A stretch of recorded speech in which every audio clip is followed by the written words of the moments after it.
探寻古道的专题报道，继续来到宜兰的南澳古道。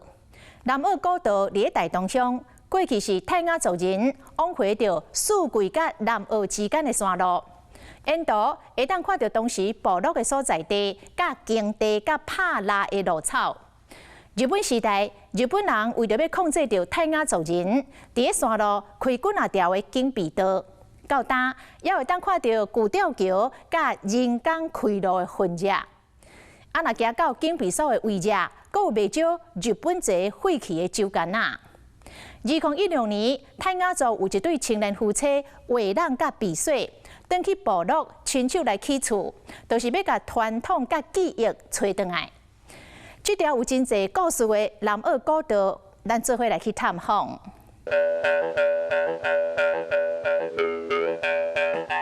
打样本来就是3个小孩，对这条古道我是熟悉的，这是我家。那我们就发现，原来这个日本人之前泰雅族的旧路，在这个地方已经可能存在300年，但它的历史价值其实比这日本警备道更重要。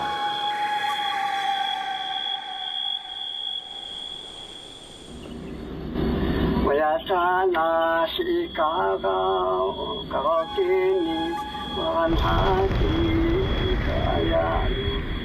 那一沙一沙那一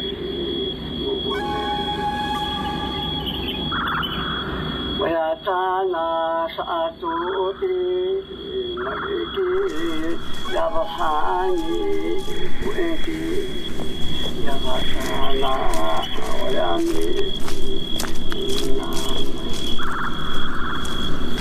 那我要你走路。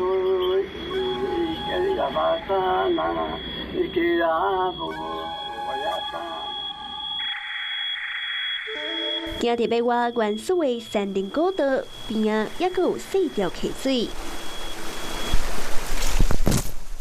阮对着宜兰原史馆廖英杰馆长和文化局文字可以同事向前行。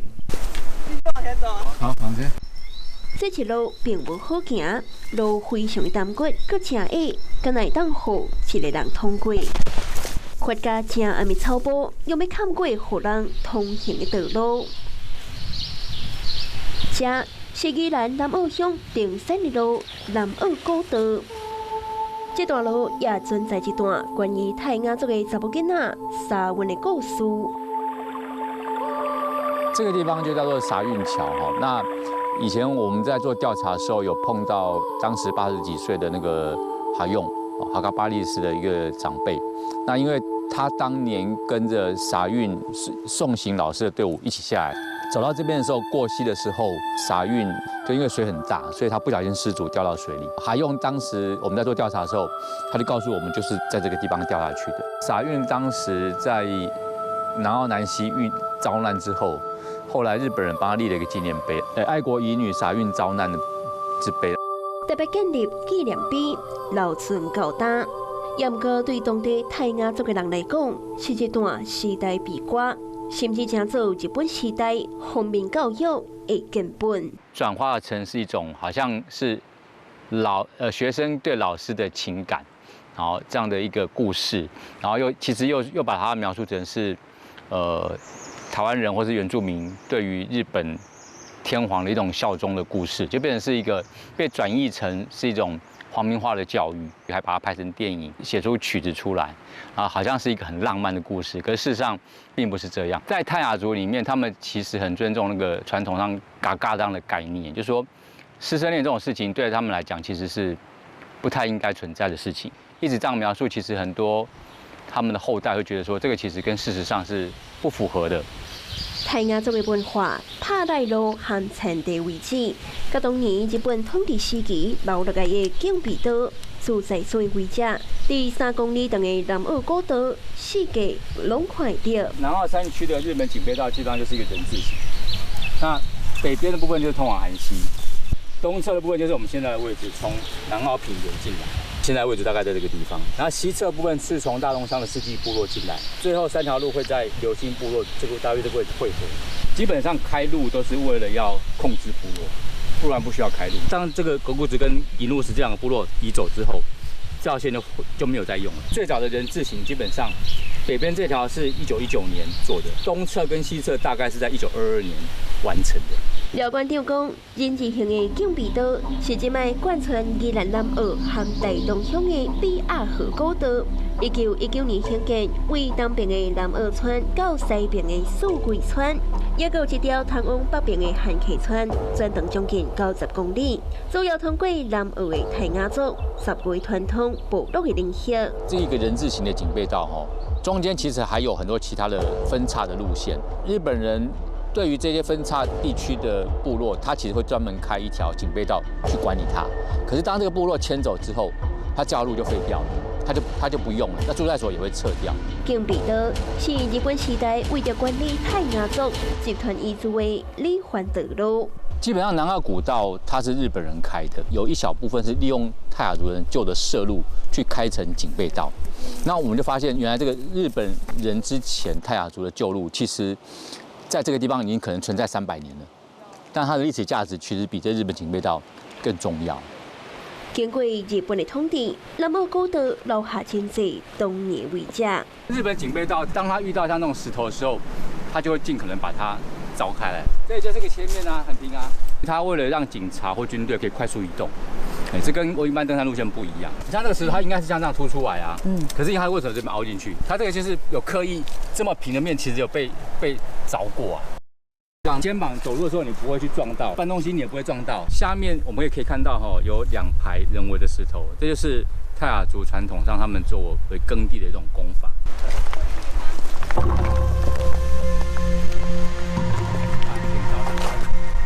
2022年10月初，连日的大雨，予南澳古道骨老位的土石崩落来，目前暂停开放。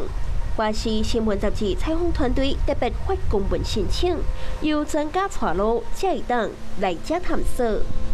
现在这样子可以看到，就是南澳古道这边有这样很大片的塌方的这个现象出现哦，也因此现在南澳古道这边是暂停对外开放，禁止民众随意进入。规片大面积的土石崩壁，离下骹南澳南溪至少10楼悬。因有时有碎石头连落来，运行甲是真细腻，就惊一个无张持会出雷河床。是成功了。真无简单，行过心惊胆寒的大崩壁，挑战也未结束，阮着爱躺下了溪，才会当行到上近驻在所的位置。这个不要踩。这个地方地名就叫河流这条溪叫河流溪，那它下面就是南澳南溪，所以两边会汇合。那这边下面有个大瀑布，那以前日本警备道在上面最高一点的地方有一个河流桥，跨过这一条河，然后再到上面的住宅所，这里就是男子住宅所，那这里是它的入口，入口就会有个阶梯，以前就是一个木造结构的房子在这边，两面就是它入口，它就会用石头叠出一个地基出来。那这个大概是离平地最近的一个住宅所，特别是它还有铺水泥，70-80年以上应该是有。位置除了红门土地基，也有当年日本的玻璃酒干呐。它写台湾专卖局，这是日本时代的酒瓶。那日本时代的酒瓶基本上它有些特色，比如说它很多是青色的，像他们清酒啊，或者是啤酒，那或者是深咖啡色。这次就很清楚是写尼崩秘鲁日本啤酒公司的名称，所以在日本时代的很多酒瓶上面都会打上他自己公司的名称或是它的图案。南澳高队起点宣丹驻在所，是日本时代的派出所，也捌是泰雅族古部落的位置。神旦驻在所，它原本它的周边就是神旦部落。神旦部落就是我们刚刚通过金阳石有个叫奎诺斯、比努斯的部落，后来搬到这边之后就叫做神旦。离宣丹驻在所500公尺，是日本人为了穿越南澳南溪所起的宣丹桥。像这个桥叫神旦桥，它那边的桥的日文假名就写神旦。然后下面可以看到那个神旦桥的旧桥的遗址。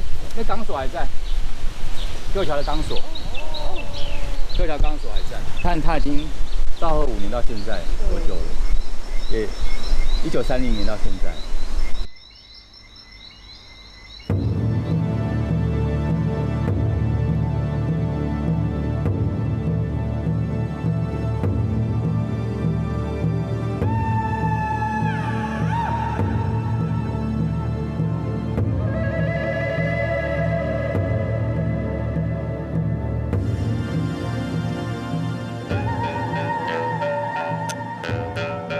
是泰雅族的青年，也是部落的大人。即卖是金阳国小的体育老师。南澳古道的3年，对伊来讲是真熟悉。对，我觉得对于这条古道，我觉得，我是熟悉的。我觉得，这是我家，这一条也算是南澳群的泰雅人在集团移住的时候，祖先曾经走过的一条古道。1912年开始，就是南澳群的泰雅人就是离乡背井的开始。南澳古道的起点，那就是日本人他要理番，然后开了一条到贯穿各部落的这个交通的要道。对于伟龙来讲，南澳古道的起点也代表泰雅族的文化开始红压迫。1895年到1945年，日本政府以高压管理泰雅族的人，逼因归顺。民国19年。这个桥通行，其实日治时期他就已经把所谓的番界图，譬如说南澳番、南澳群，他就把他的活动范围大致已经划定下来了。真的影响是我们对山之间的关系。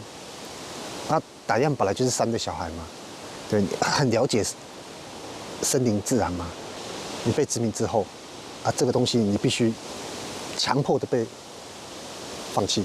泰雅族的部落生活方式封闭的放弃，传统文化渐渐消失，严格记忆和存在过记号未无去。山龙眼啊，山猪喜欢吃。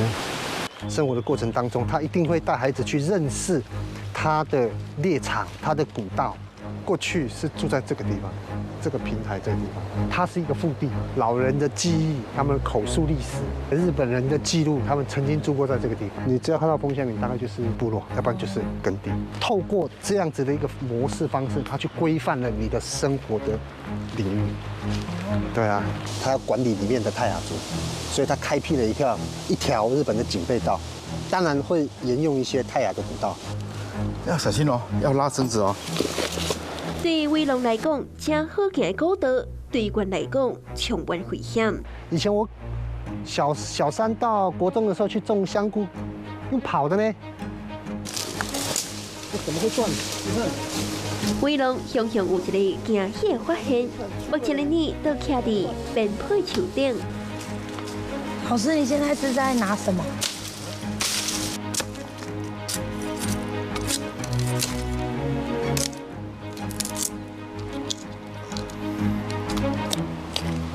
这可以吃哦。吃，这个有点苦苦的。腾讯排骨汤啊，这就是黄藤啊。黄藤不仅可以吃，它也可以拿来做我们生活的用品。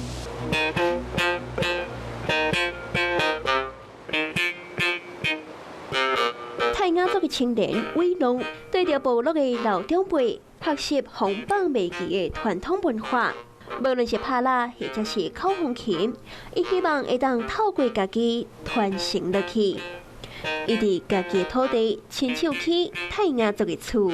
盖家屋你要具备的材料就是木头嘛，竹子、石板，再来黄藤、立柱，还有横梁的部分，大概都是要采集那个块木。那个块木呢，不是去砍它哦，是台风天的时候，河流旁边堆积的一些块木，主要是采集那些东西。在我们泰雅屋最上面这一层都是用石板把它压着。从小一进到山里面，我就去感觉到很熟悉，因为那是我的家人带我去的。那时候马上就跟土地上的、跟过去他们的记忆、生命的记忆的连结是很快速的。伟龙继承泰雅族的祖先无力的观念，和自然共生共好。这地方就是要煮东西的地方，那上面都会放一些我们的这个生活的用品。放在上面的时候，我们在家里煮东西的时候，起火的时候，它会用一种它类似像熏干的一种方式。为龙抢救泰雅族的文化，开始找出源头的路型，也有意外发现。这个是泰雅族的名字吗？对，他用日本人的拼音去那个 Uramawi 嘛。我的外婆的爸爸叫 Uramawi， 哈巴伊社的头目。充满泰雅族的文化，和日本时代统治分界的南澳古道，虽然世事转变，经过部落的牵涉，对泰雅族的人来讲，永远是泰雅族的根，是起源地。探寻古道，也亲像走入时间的走廊，看到台湾在地故事。